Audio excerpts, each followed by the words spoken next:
Welcome to the podcast, everyone. I'm here with Jacquelynne Suguitan of Trinet, and we're here going to talk about today her experience in the startup ecosystem, how she got to where she was, and some of the I guess the difficulties and challenges that she had to overcome in this interesting podcast. So, Jacquelynne, thank you for joining the podcast. Thank you for having me, Eric. Thanks so much. No worries. So, Jacquelynne, how did I meet you? It's been a long time, and I've totally forgotten, but I think it was an interesting story if I remember correctly.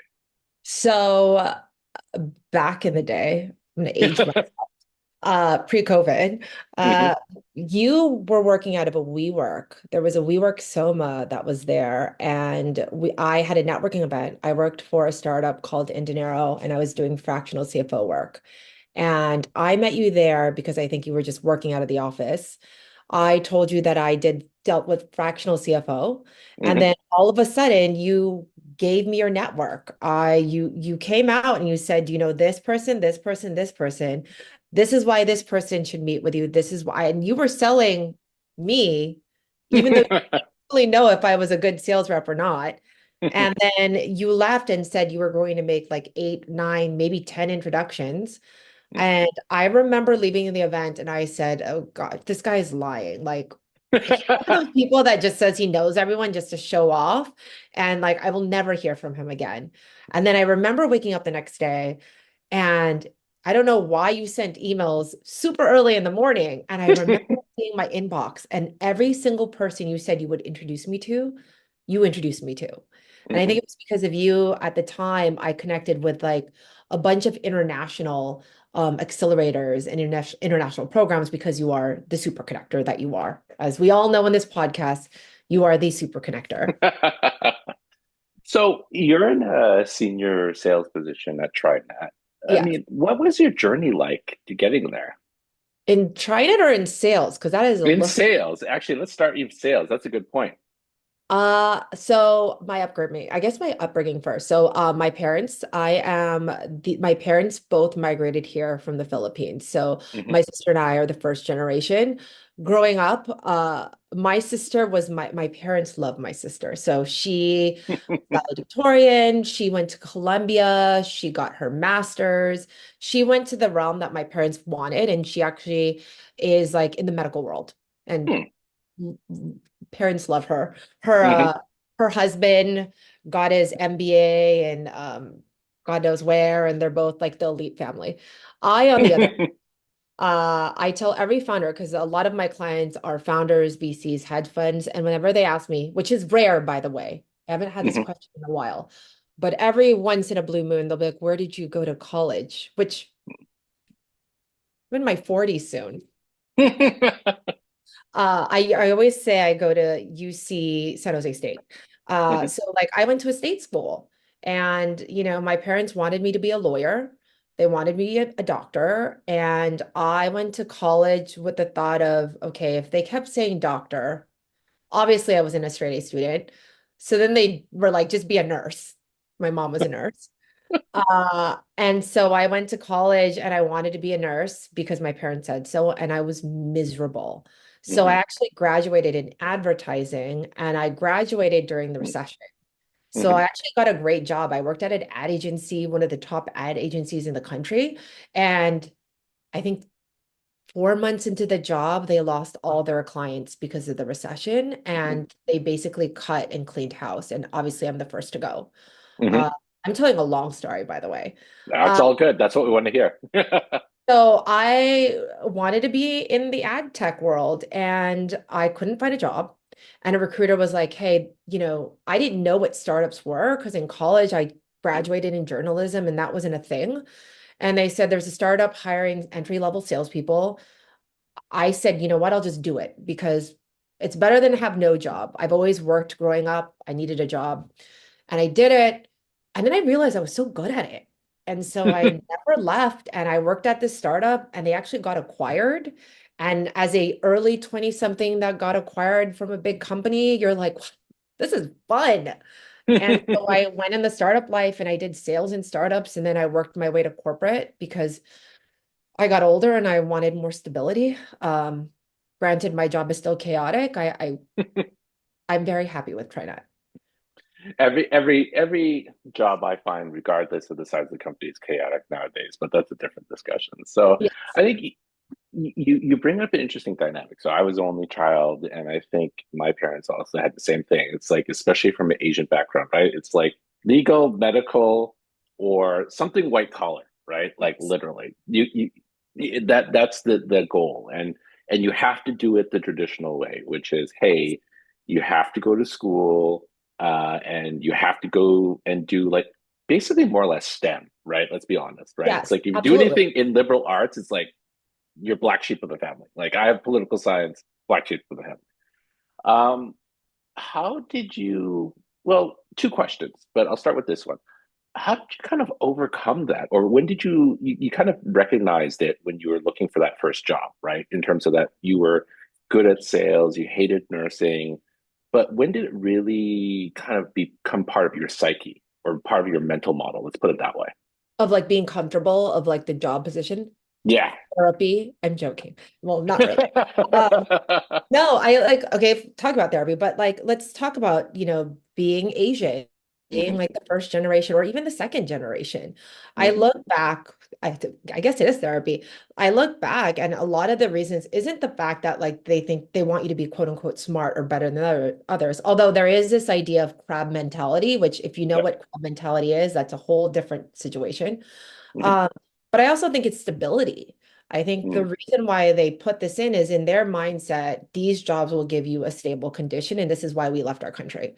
And Yeah. I think that, coming into sales, you have this idea of like a used car salesman, or like Hmm.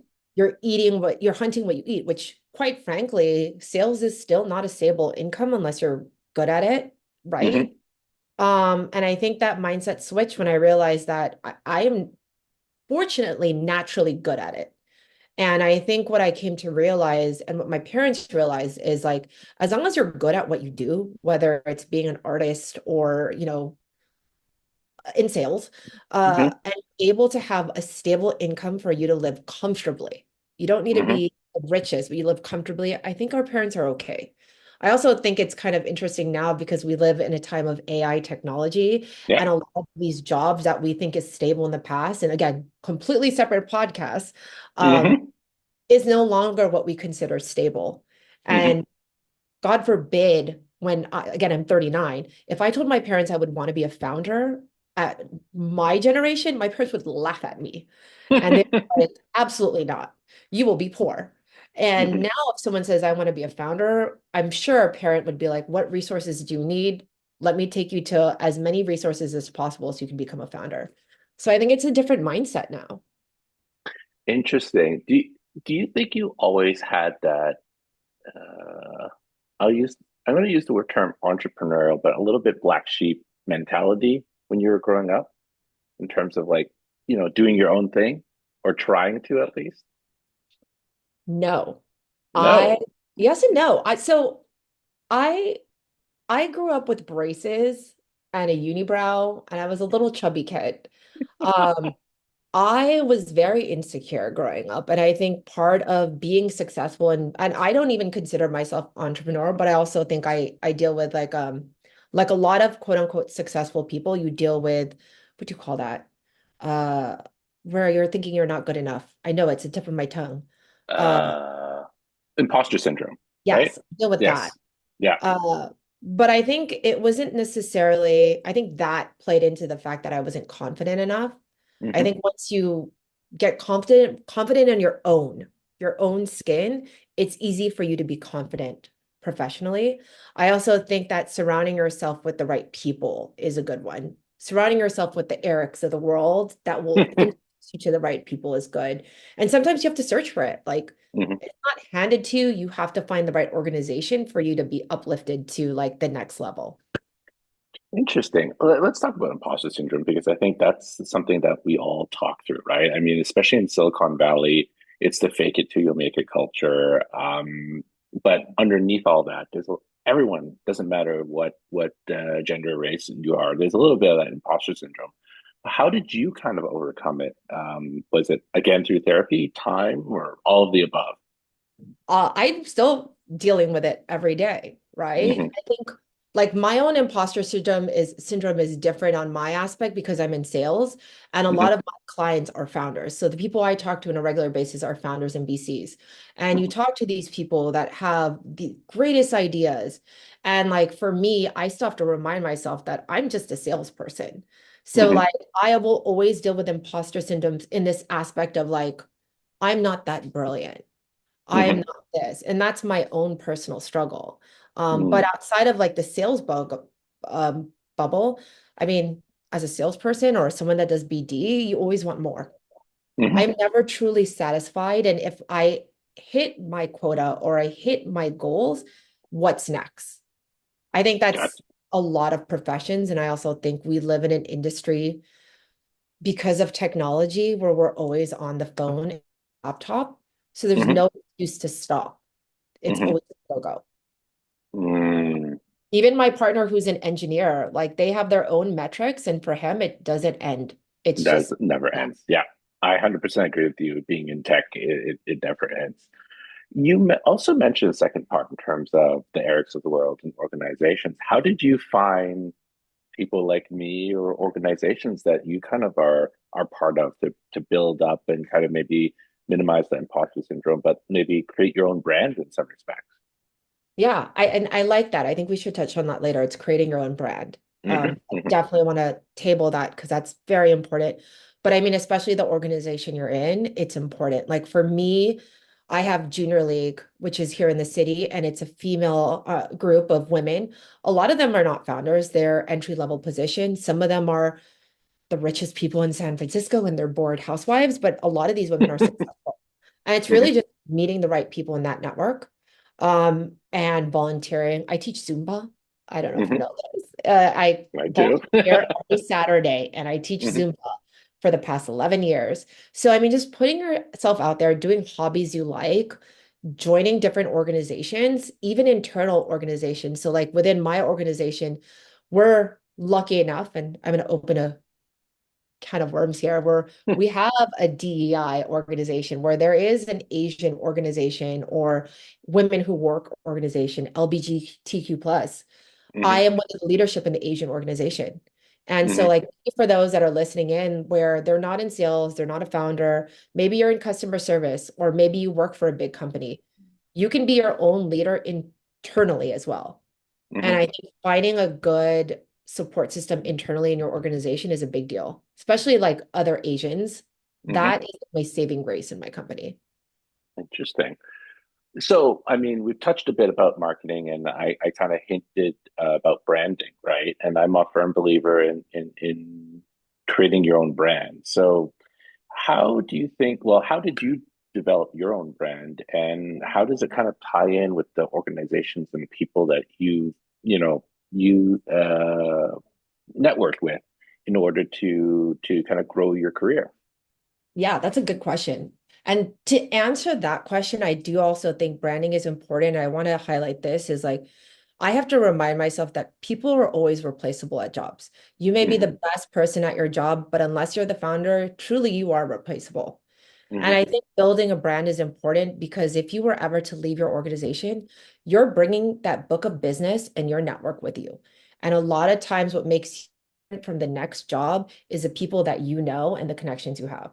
And I think that's really super important. As far as building connections, I always thought it was transactional. I think that's when I learned from you, you were one of my mentors, Hmm. that everyone is not transactional. What I mean by that, the last thing you want to do is meet someone and assume by meeting someone you're going to get something back and you're going to get something that you need back. So Hmm. I'll use sales as an example in BD. If I get introduced to someone, the mindset you do not want to get is, I need this person to send me leads, or I need Hmm. this person to get me what I need in order to get to point A to point B. But Hmm. the truth is, every single person has their own type of networking style. So I'll give you an example.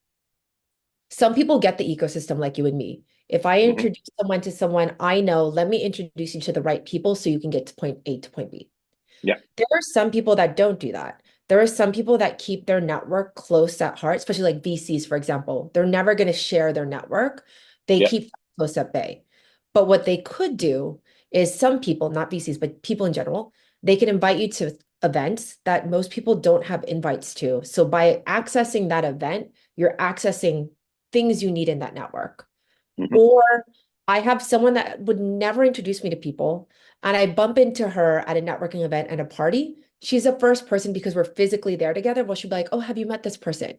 And I Hmm. realize she's not like an email transaction person. She's more so if you're with me and we're meeting people, we'll meet them together, Hmm. right? So you have different avenues of people that can benefit you from point A to point B. It's just trying to figure out what they're comfortable with and also not expecting much from people to constantly give you what you need. Seeing the genuine, like getting to know someone because you genuinely like that person and you genuinely want to know what they do for a living. Hmm. Interesting. I think you hit the nail on the head in terms of networking, the different styles that everyone has. Do you find that having your own brand is helpful, or have you like thought of that as your own tagline in some respects?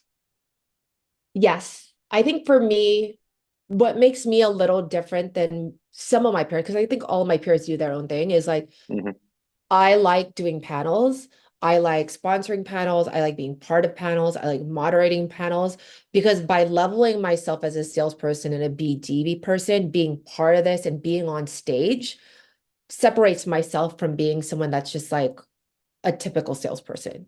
Hmm. Then I'm like, okay, what am I doing as an add-on in order for me to excel in my industry? I also think that learning about what's going on in the world, not just being pigeonholed with the company you're in or what you're studying, like follow the news. If you're in tech, what's going on in tech today? What's being funded? What are the trends? What are your predictions? Having these eloquent conversations will make you different and will help you build that brand because you know what you're talking about. You're not a Hmm. robot. Hmm. I'm being passionate. 100%. Yeah, that totally makes sense. I think one of the interesting things is, looking at yourself now, looking at yourself in the past when you were younger. Would you say you were always an extrovert, or you transitioned to being, from an introvert towards an extrovert? Maybe ambivert. I think that I was an introvert extrovert for a very long time until I became more confident in my own skin through Mhm. therapy. Actually saw a life coach that helped out, like a professional life coach. Um, and again, surrounding myself with the right people that I eventually became an extrovert. Mhm. Um, it's hard because again, because this is like an Asian group that we're talking to, like I had parents that were, and I love them dearly, but I believe like my mom specifically would put me down a lot, not because she was mad at me, but I think she just wanted the best of me. So Mhm. because of these put downs that I was constantly not good enough, like even if I came back with a good grade, it's like you could do better, or Mhm. even my looks, right? Like you could lose 5 pounds. Mhm. Um, I think that that pushed down being an extrovert because I didn't Mm. want to be seen as much. So it's more overcoming those obstacles internally for me to become who I am today.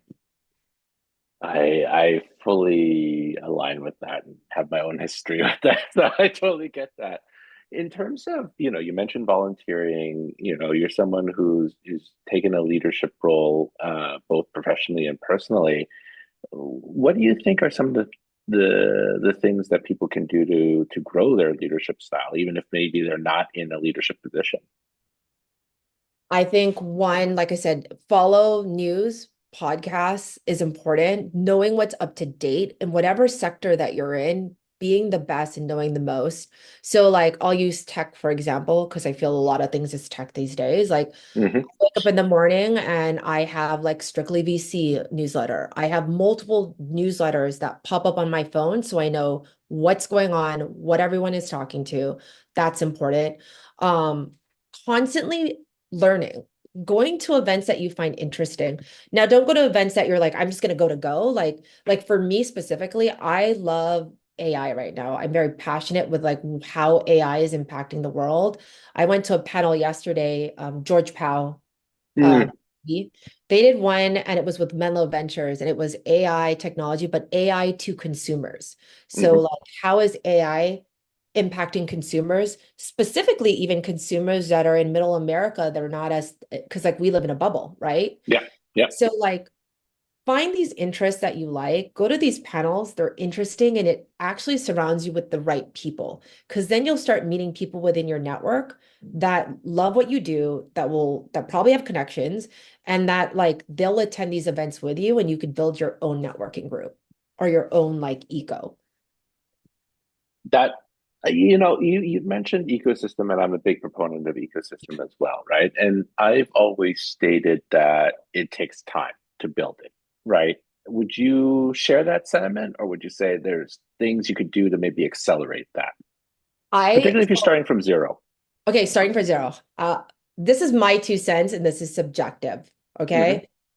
So prior to my startup, I worked for a company called CoStar, and my clientele then, and that was when I worked at the startup, we got acquired, et cetera, et cetera. The Hmm. clientele I did then were brokers. And by brokers, I'm talking about like commercial real estate brokers that sold multi-family buildings, office buildings. Hmm. Obviously, the people that I work with today is a completely different world. So I have a bunch of people at Trinet, and usually I'll have someone that I mentor. And again, this is my opinion, how I do it. I think that LinkedIn is very important, at least today, 2025, in the professional world. Just like Instagram, TikTok, and Facebook, usually you have friends in your social media network of people you know. You probably follow people that you like because they're entertaining, but you normally, at most cases, don't let randoms follow you unless you Hmm. want to be an influencer. That's a different story. Yeah. So to speed up this, what I did on LinkedIn, if you're in a new role or a new organization, first thing is clean your LinkedIn. If you're a person that has a bajillion people on LinkedIn and you know no one in there and they're not in your industry, why are they in your LinkedIn? Hmm. Because if you're going to try to tap into, let's say, a specific vertical or a specific organization that you're really tapping into, and someone looks at you on LinkedIn, they actually look at your mutual connections. And usually, if they see that you're connected to 800 people, and random people, they're like, oh, this person just adds everyone. Hmm. So clean your LinkedIn is number one. And then if you're trying to build a network, while you're cleaning that, start looking at people on your LinkedIn. Like I had my first sale because my cousin was what was he? He was like the IT person of a tech company. Granted, even if you're not selling, if you have a friend that's connected to an organization that you really want to tap into, grab coffee with your friend and say, like, how do you know this person? Like, is there a way you can get me in? I think that's a big one. Like your own personal connection will get you from point A to point B. Interesting. How do you maintain, being in sales, being in business development, how do you maintain your network? Like, how do you keep in touch with them? Because I have my own ways, but I'm sure you have yours as well. So like on a sales level, I actually have a Ah, sales sheet and I keep track on a sales. nice. I actually track things I bring out and things I get back. Hmm. I think that's important because there's always metrics and I have to Yeah. have my Yeah. personal metrics. But even outside of like transactional sales and more so Correct. Yeah. growing my network, honestly, it's like the people you're talking about keeping track of like strong networks, right? Yeah, exactly. Like the ones that what's the old saying? I remember hearing from a VC. It's like you probably could at least maximum a dozen people that you can easily pick up the phone and say, "Hey, can you do an intro or can you help me out with this?" Right? Because, to your point, it's like it's forget the transactional for a second, but just maintaining those connections and being less transactional. It's kind of hard nowadays, right? It Because everyone is. moves around physically, company-wise, all that. Honestly, I look at my phone right now and I'm getting married this year. Hmm. And there were people that I met on a networking event that was strictly business transactional that are invited to my wedding this year. And let me tell you, I have family members not invited to my wedding, nor do I have friends from my. And I think to answer your question, the ones that stick, the ones that are willing to introduce you to who you want to get in the world are the ones that you genuinely become good friends with them because you Hmm. have so much in common. And I think coming into a relationship when it comes to personal and professional relationship, if you come there with this genuine intent to get to know them as a person and you actually like hanging out with them, I guarantee it a long way professionally because they want the best of you to do well and vice versa. 100%. Yeah, I agree with that. You've mentioned passion a lot. How did you find your passion? Because I know when I was younger, I wanted to try everything, right? I didn't have a particular passion.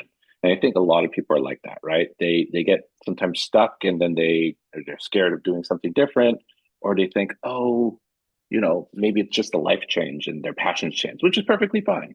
But Yeah, how did you kind of figure out you were super passionate about sales and what you do now? because I wake up every morning, I'm actually excited to go to work. Is that That's weird, right? No, I have hmm friends that hate their jobs. I see their Instagram posts. They're like, I don't want to go to work. And I'm like, why do you still work there? And I know hmm that the market is hard and people need to work to work. I've been there before. Um, but I actually really like what I do. And I think it's not even just what you do, but it's the people you work with. And I think that there are people I know, and I've been there at that situation where I loved what I did, but going to work was a struggle because maybe my manager didn't appreciate me. hmm And I think that is another conversation to have is like speaking up because a lot of us don't speak up. hmm Um, so I think it's really just waking up. Do you like what you do?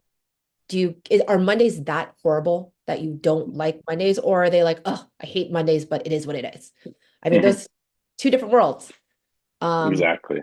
hmm In terms of you hit the nail on the head on something, which was, especially in the Asian American community, we don't speak up, right? We're trained to be kind of in the background. That's why we're classified as the model minority. How did you kind of break out of that shell, right? I mean, it's a little bit of a different flavor from when I asked you earlier, but I think it's important because I think that speaking up, there's a fear factor there, right? Because of the cultural context that we grew up in. Yeah, there's another layer to that too, is also being a female in an industry that's male specific. Yeah. And there's a lot of engineers that are in a room full of male engineers. I know this because my partner has one female in his team, and everyone else is a team are males. hmm Then in my industry, if you watch Wolf of Wall Street or any hmm sales movie whatsoever, it's hmm all alpha males. And let me tell you, there is still alpha males out there. So it's not only juggling just like the model minority of being like a sub, but also being a female in this industry because it's hmm hard being a female in an industry full of men. So like, how did I overcome it? It's still hard. I think you and I were chatting about this prior. We were emailing each other, and like for me, when I write emails, I have these colleagues that will write emails and like send me this. And I'm like, I still get nervous to do that. Like I still have to say good morning. I hope you're having a good day. And hmm I know like that is not as assertive as a lot of people that could just ask versus like I still overcome it. I hmm shouldn't say thank you as much as I say thank you. I shouldn't say sorry as much as I say sorry, and it's still ingrained in it.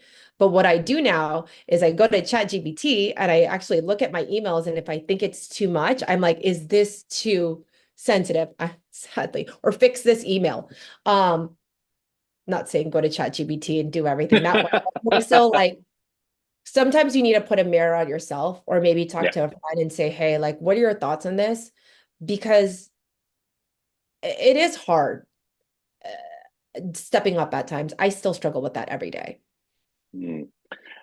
You kind of touched on one of my final questions, which is you mentioned Chat GPT. So, I mean, overall, I mean, I could ask you the generic question of like, hey, how is generative AI going to impact sales and BD? But, looking at your career, like realistically, do you think generative AI overall is going to help or hinder, future generations, especially Asian Americans, as they come up the ranks? Right? As they try and figure out who they are, what their passions are, what they want to do for the rest of their career. I am a very hopeful person with technology. At least I try to tell myself that. And what I think is AI is there to make things better. I hope, depending on who has the powers of controlling that be, the goal is to make things better. That's why VCs are like investing in AI. But like, I'll use sales as an example. So we use Gong. Gong is hmm a program we use when we're in sales and we have a call. After the call, it actually tells you like you were talking too long. Um, these are your next steps. So you have these type of AI technologies that actually help you as a salesperson. Now, is it more difficult to do transactional or to do sales? Absolutely, because now everyone has bots sending emails, Mm, and because more people are being inundated with bots, more people are spamming people, and it's harder mhm, to have a conversation and get in front of who you need to get in front of. And I think that goes back to what you're saying as far as the future goes. Ecosystem, mhm. being empathetic, networking, going to different organizations is going to get you there. And that will never change, and AI will never fix that. That totally makes Oh no, sense. you froze. Oh, did There you I go. freeze? There you go. 5 second froze. It was 5 seconds. Well, we'll edit that. That's all good. No, but I to your point, like that's why we're talking about ecosystem, right? Like Yeah. that's not going to change. No, no, totally. That makes sense.